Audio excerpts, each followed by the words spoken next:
एक पिताजी अपने बेटे से कहते हैं, बेटा देख ये भगवान है,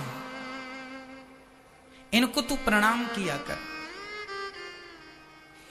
बेटे की कोई श्रद्धा नहीं थी भगवान पर, तो बेटा पिताजी से कहता, पिताजी आप ही पूजा करो, आप ही पाठ करो, मैं तो साइंस का स्टूडेंट हूं, मैं तो विज्ञान को जानता हूं, मैं ईश्वर को जानता पहचानता मानता नहीं। पिताजी बहुत समझाएं कि बेटा ये भगवान है, कृष्ण है, भगवान है, कृष्ण है, पर बेटा चूंकि साइंस की पुस्तकें पढ़ चुका था, उसे लगा कि भगवान भगवान कुछ होते नहीं हैं, ऐसा उसने कहा। चलो कोई बात नहीं, पिताजी ने जोर नहीं लगाया, समझाना काम था, समझाया, दुकान चलाता है, बाकी अच्छा है बेटा, संस्कारी है, ना गुटखा ना तंबाकू ना सिगरेट ना गांजा ना बीड़ी, कुछ नहीं, सादगी से जिंदगी जी। पिताजी संतुष्ट थे, कोई बात नहीं, जीवन अच्छा है, स्वभाव अच्छा है, व्यवहार अच्छा है, चलेगा। बहुत दिन हुए, एक दिन पिताजी ने अपने बेटे से कहा, बेटा अब मेरा बहुत बुढ़ापा आ गया है, कभी भी मर जाऊंगा, तू मेरे से एक छोटा सा प्रॉमिस कर, वायदा कर। हाँ हाँ पिताजी बताओ क्या वादा करना है। बेटा मेरे मरने के बाद दुकान पर जो भगवान श्री कृष्ण की तस्वीर लगी है ना, मुझे पक्का विश्वास है मेरे मरते ही तू भगवान की तस्वीर हटा देगा, क्योंकि तुझे तो विश्वास भगवान पर है नहीं।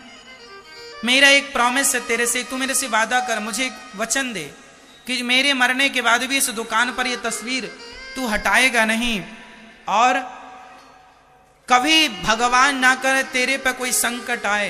देख बेटा यदि भगवान पर तुझे विश्वास नहीं है तो कोई बात नहीं, मत कर, पर एक बार भगवान को आजमा कर देख लेना।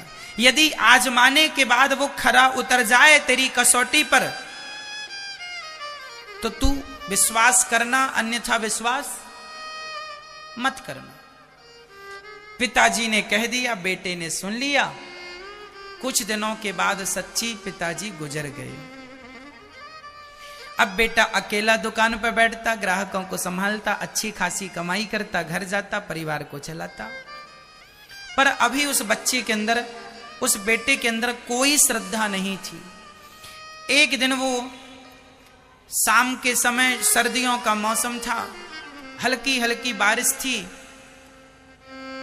उसने अपनी दुकान की शटर नीचे की, आधी गिराई, और उसके दोस्त आए तो दुकान के अंदर बैठकर ही ताश खेलने लगा।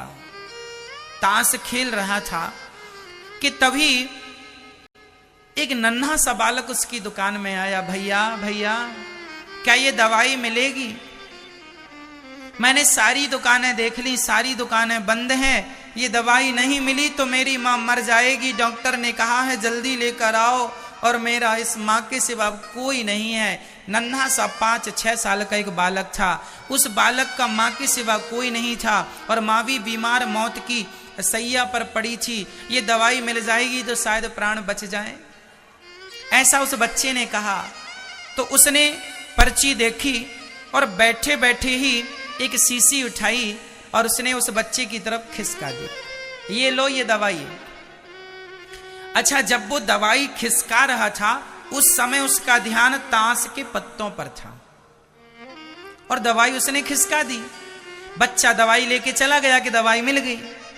अच्छा, बच्चा वहां से गया, तभी इसका ध्यान गया, तो उसने ध्यान से देखा तो उसने वो चूहे मारने की दवाई दे दी है। चूंकि चूहे मारने की दवाई के बगल में ही वो दवाई थी, और वो बैठा बैठा उसका ध्यान ताश के पत्तों में था, तो बैठा बैठा खिसकाया, तो खिसकने में उसकी वो दवाई तो नहीं खिसकी, चूहे की दवाई खिसकाई, और चूहे मारने की शीशी उसने बच्चे को दी। अब उसने तुरंत ताश के पत्ते वहीं पटके अपने दोस्तों को भगाया, यार बड़ा अपराध हो गया, आज मैंने एक बच्चे की मां को मार डाला, ये चूहे की दवाई खाएगी ना मर जाएगी। कह रहा था वो नन्हा सा बच्चा, मेरी मां मेरे सिवा कोई नहीं है और वो बहुत बीमार है, दवाई दे दो। ये दवाई तो बहुत कारगर है जो लिखी थी डॉक्टर ने, पर मैंने तो चूहे की दे दी। बच्चे को तो पता नहीं है कि चूहे की दवाई, वो तो पढ़ भी नहीं सकता।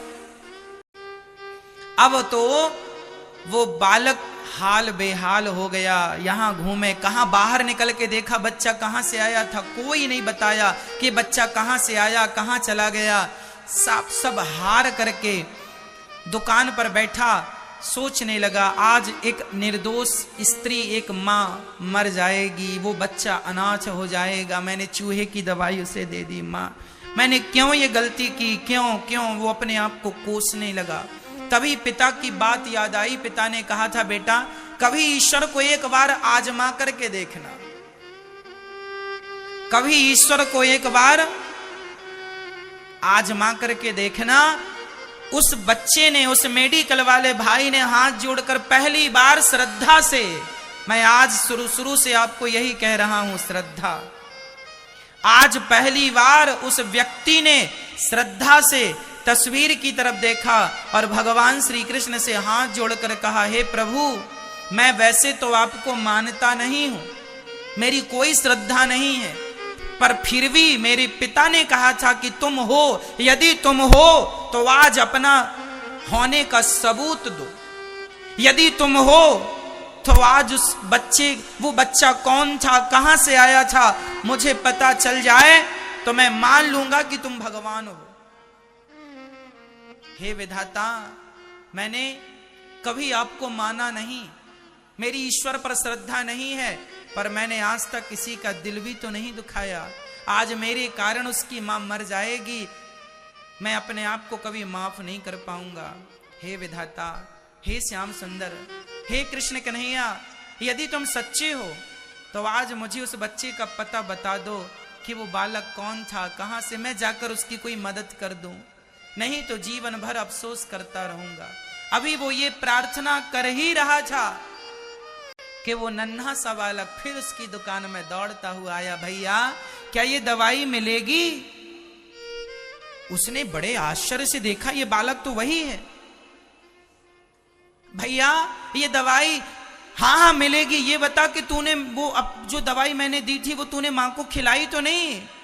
उस बालक ने रोते हुए कहा, भैया जो आपने दवाई दी थी ना, वो दवाई मैं लेके घर गया, लेकिन आंगन में मेरा पांव फिसल गया और वो दवाई जाके पत्थर से टकराई, शीशी टूट गई, सारी दवाई बिखर गई। भैया मुझे लगा आपकी दुकान बंद हो जाएगी तो मेरी मां मर जाएगी, मैं दौड़ता हुआ फिर आया। उस व्यक्ति ने उस बच्चे को हृदय से लगाया और तुरंत ईश्वर को धन्यवाद दिया, वाह विधाता, मैं मान गया कि यदि तुझ पर कोई विश्वास कर ले तो तू कभी किसी के साथ बुरा नहीं होने देता। उस बच्चे को गोद में लेकर वो दवाइयां लेकर गया। वह व्यक्ति अपनी दुकान बंद किया, उसकी मरती हुई मां को हॉस्पिटल में भर्ती कराया, जो खर्चा हुआ खुद से दिया और बड़ी श्रद्धा से, बड़े प्रेम से उसने उस बच्चे की मां की जिंदगी बचाई, हॉस्पिटल में भर्ती कराया और उसकी मां स्वस्थ हो गई। उसे बहुत सुकून मिला, बहुत तसल्ली मिली कि चलो आज मेरे द्वारा एक पुण्य का काम हो गया, कोई मरता हुआ बच गया। उसने तुरंत वापस आकर दुकान में जाकर अपने पिता के वचनों को याद किया और पहली बार भगवान की तस्वीर में जो धूल जमा थी, धूल को साफ किया और श्रद्धा से दिया जलाया